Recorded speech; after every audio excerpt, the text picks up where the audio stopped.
Hello, everybody. My name is Alina Matson, and I know we have a lot of people with experience here. But this is the talk that I wanted a couple years ago when I had zero experience in the games industry, but I also wanted to start a game studio. And when I say game studio, I mean a games business, making games, selling games, and hopefully making a profit from it. So let's dive on in. So, a little bit about me before I joined the games industry. I am a hardware engineer, patented inventor, Twitch streamer, product person, product mommy, startup mommy, a whole bunch of things. I've worked with about 30 startups in Silicon Valley, self-driving cars, robotic manicures, a bunch of really, really cool stuff. And it was an amazing career, but I was working 60 to 80 hours a week and really just did not have the time. I was honestly super depressed, and the only thing I had in my life was video games. And so I was really inspired to take that passion for games and turn games into a solution. And so this was the big inspiration for starting our studio, Glossbird. The tagline for our studio is making games that make us better. So games that can improve our physical health, mental health, and productivity. I just want to give a quick shout out. I want everyone here to download my nudes. If you haven't seen it, we are the pink purple table downstairs in the center of the main floor. But nudes is a paper clippy meets Tamagotchi productivity pet to help you focus. So if you block YouTube and you're watching way too much YouTube, your productivity pet will let you know, yell at you to get back to work. So, you want to start a studio, you have no experience, what's the very first thing you should do? It's knowing why you're doing it. What is your studio's North Star? You are going to be spending thousands of hours, years of your life starting this studio, so you better know why and what is your ultimate mission. And also, what is your dream for the studio? Are you a one-person Stardew Valley guru kind of guy? Are you want to run a team of 50 people and be super profitable, make billions of dollars and be VC backed? Do you want to be a small indie? What is that vision for yourself? And then from that, what are the goals of your studio? So what is the mission of the studio, your values of the studio, etc. If you ever want to talk about studio or startup culture, please come find me. This is one of my favorite topics. If you were here last month at the SF GameDev meetup, I gave a talk about this topic as well. So diving into other studios' missions, the one that I would love to point out is, do we have any Knights of the Old Republic fans in the house? Yes, BioWare. Dude, this mission statement is so perfect. Creating worlds of adventure, conflict, and companionship that inspire you to become the hero of your story. And if you know BioWare's games, this mission statement really rings true. So starting your studio, definitely really hone in this messaging. This is what's going to really inspire people to come to your studio as well. All right, so I came from tech, I came from hardware. I didn't really know what a studio is. So a game studio is not just making games, which is this top part. It's also selling the games, it's producing the games, it's getting customers. There's legal and HR and finances. There's a ton of things. I'm sure a lot of people in the room are pretty familiar with maybe this upper part, the making the games, the game devs. But there's really everything else on the business side, and this is the side that I was personally really fascinated with productions.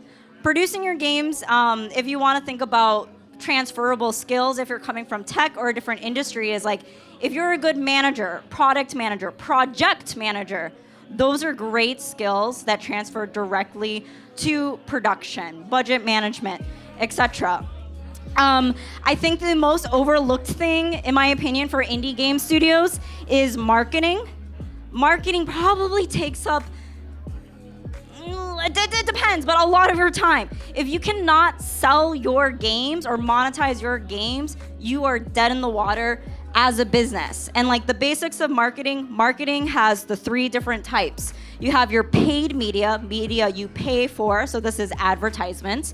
You have your owned media. This is media you own, your social media, your own website, etc. And then my favorite, if you're smaller and you're an indie, is the earned media. This is media you earn for free. So this is an influencer talking about your game. This is y'all going down to my table, downloading my nudes and posting it on your Twitter. Games press, etc., press releases, etc. And so marketing is always going to be these three. It's just going to be different ratios. So if you're starting out, paid might be really small and you're really focusing on that earned. Another fun one I want to just point out here that's also overlooked is brand and community management. Super important. I think when starting a studio, you're also starting that brand of the studio, and that can bring a lot of cool awareness to y'all. All right, you don't know anything about games. How are games made? What are the different phases? The first thing I want to point out is this amazing book written by one of my advisors, Heather Chandler. If you are new to game production, the Game Production Toolbox is the best book out there. Please buy your hard copy books. But game production, you start off with concept. This also, critical. This is where you find out, is your game monetizable? Is it a good business? Figure out the time and budget. Do you want to move on? A lot of games end here, and I even think AAA could still do a lot more work in concept and figuring out what works. Yes, thank you. Prototype. Is your game fun? Like, do people even like your game? This is the time to figure it out. We love using play testers, technical testing, feasibility testing, risk mitigation, all that happening in prototype. Once you're like, okay, the game is fun, we can make money off the game, let's try to pitch the game. Let's try to like really sell that vision. And then the next major thing is the vertical slice.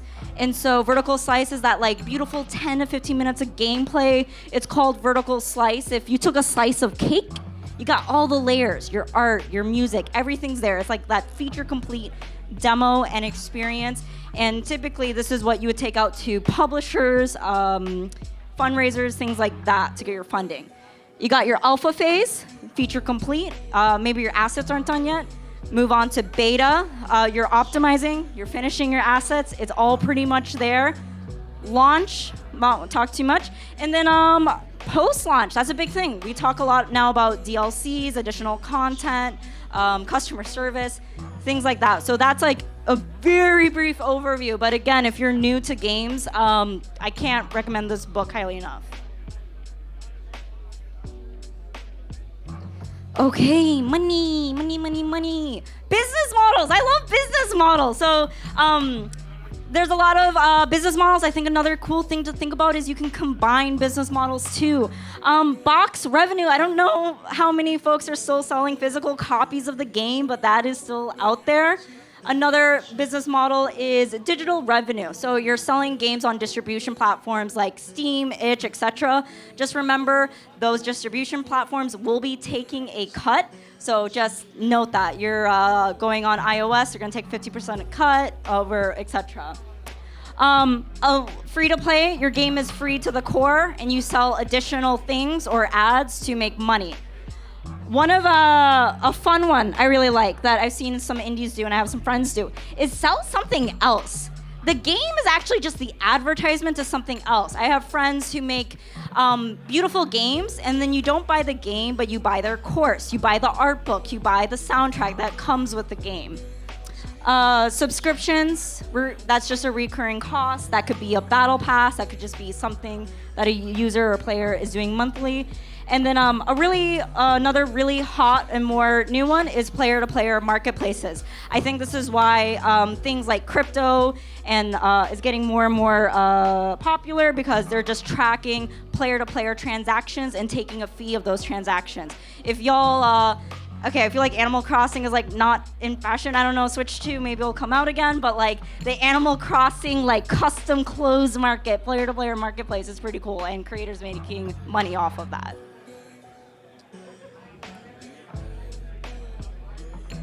So, Let's say, I don't know, you are a college student, you are a lawyer, you're not in the games industry, and you want to figure out, okay, how am I gonna start a studio or join a new studio, whatever. Like, just what is your no experience, and like, where can you slot into the web of the studio? Like I said, I slot in the producer thing. I can do a little bit of dev, a little bit of art. I honestly suck at both, but producer is what I am good at, what I want to do, and I'm also willing to learn a lot more about it.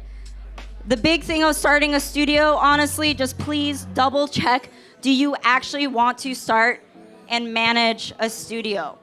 Maybe you just want to dev, you just want to code stuff, and starting a studio does have some of these other things that are required. Something to think about. I think the number one tip for starting any startup, game studio or otherwise, is just learning how to learn quickly and knowing the resources out there. I already gave a big shout out to books. I'm gonna give another shout out to books. We have game devs presenting at GDC who have published books. CRC Press is a big one for indie developers. Amazing specific books. I just got one on narrative design for live games and mobile games. Like, so niche and like so awesome. Other source, other game devs, the folks in this room, talk to them. I think the most magical thing about game dev is the collaboration. When I was, starting off as a mechanical engineer and I asked someone how they did something, they were just like, no, like, fuck you. Like, that's confidential. We're not gonna tell you. That's like, in game dev, like, people just like share their code and like post it on like Discord and be like, yeah, I could do this. I've like reached out to like YouTubers who've like sat down with me to like debug stuff. Like, it's the most open community out here and it's super cool. You can take online courses, amazing game dev podcasts, and then there's also some great accelerators out there too. So like A16Z Speedrun that specifically funds tons of money into game studios and gamification products. Okay. Businesses, unfortunately, require legal stuff. And so don't forget that. You need to, when you start a business, you actually have to start a business entity. So that means and this is from the US standpoint, a limited liability corporation, maybe a C Corp, depending on kind of like your funding structure and all that. But you have to do that because if someone sues you, it's not you, it's the studio, it's the company, and there's a lot of protections that way. Accounting, you can't just put everything on your personal debit card. You do need separate business accounts. You do need to track it. It's super important, especially when it comes tax season. Don't forget, taxes are coming up very soon for everyone. Other one, this is like the one that I think gets a lot of people, is employment law. Know the difference between employees and independent contractors, and all employees specifically must be paid minimum wage. So, for example, there was like a headline years ago where it was like, Mark Zuckerberg pays himself $1 a year.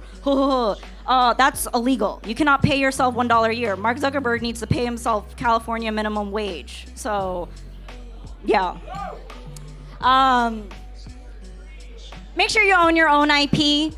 If you're working a day job, don't use their internet, don't use their resources. They can take over your stuff. Just keep all your game dev stuff totally separate. And then when you bring on people, make sure you have an NDA agreement, all of that. If this is all like really crazy for you and you're like, I don't know where to start, there are video game centric lawyers out there that will have like really great rates for indies and starting out. And then my favorite, the Small Business Development Center. These are located all across the US in major cities. I started Glossbird from my local one in Minneapolis. I paid $0 and probably got $5,000 of free legal service from them. And that's amazing. And then also when you're shipping a game, there's a lot of laws you gotta deal with. California specific ones, EU specific ones. Just be aware of that. Privacy policies, terms of service, yada yada. Fun stuff, the fun stuff.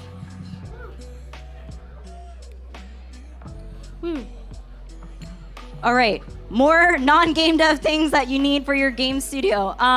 This is kind of a regret of mine. When you are just getting started out, you might just be like prototyping concept art or whatever. I actually think like starting off with a website and press kit is so important.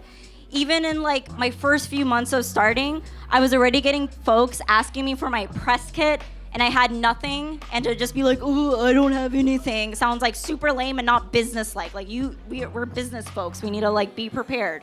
Knowing how to pitch your game. If you don't like pitching, if you're running the studio, you gotta learn how to pitch. It sucks. Do the rounds. Like I said earlier, I was a Twitch streamer.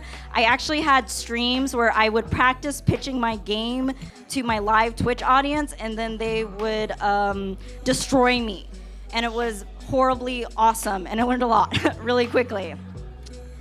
Also, when you're setting up your studio, next tip, know your studio's tool stack. What's your documentation? What's your game engine? What you're coding in? What's your how are you doing project management, Trello, Notion, etc.? How are you communicating with your team? Do you have an in-person office, etc.? Just getting that set up. And the cool thing is, if you are just getting started in low budget, lot of free tools you can use to get started.